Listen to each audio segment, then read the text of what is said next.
Thanks for watching Guns and Watches. This is the first video in a series comparing and contrasting the four knives you see on the screen in front of you. Why would you have one over the other? The first knife up is my oldest, and that is the Buck 655 Nighthawk.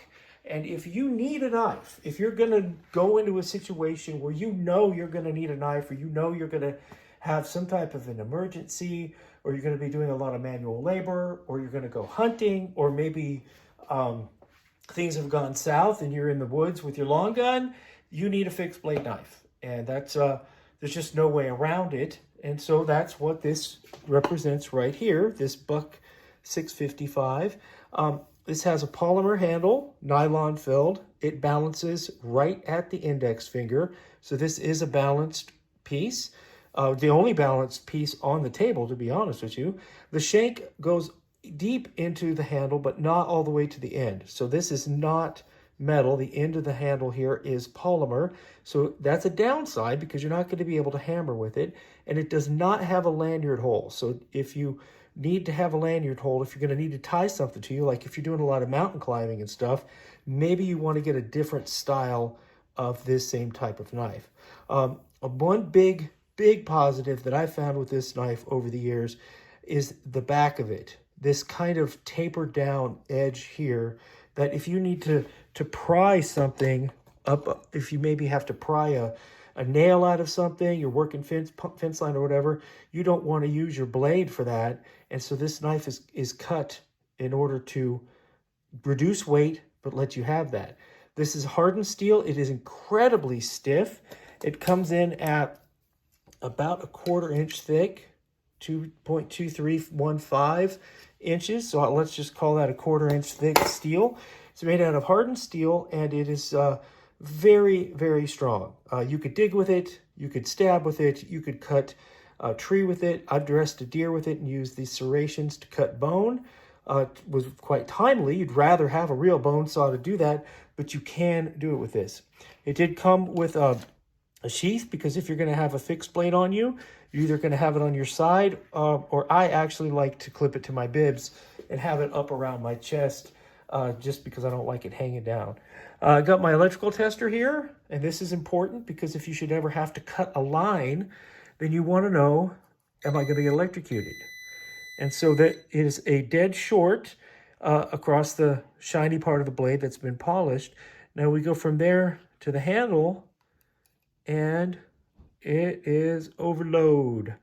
So this is insulated. Checked it out online, and there is no, you can see the screen down here, by the way. So when it shorts, it gives the alarm when I short the leads together.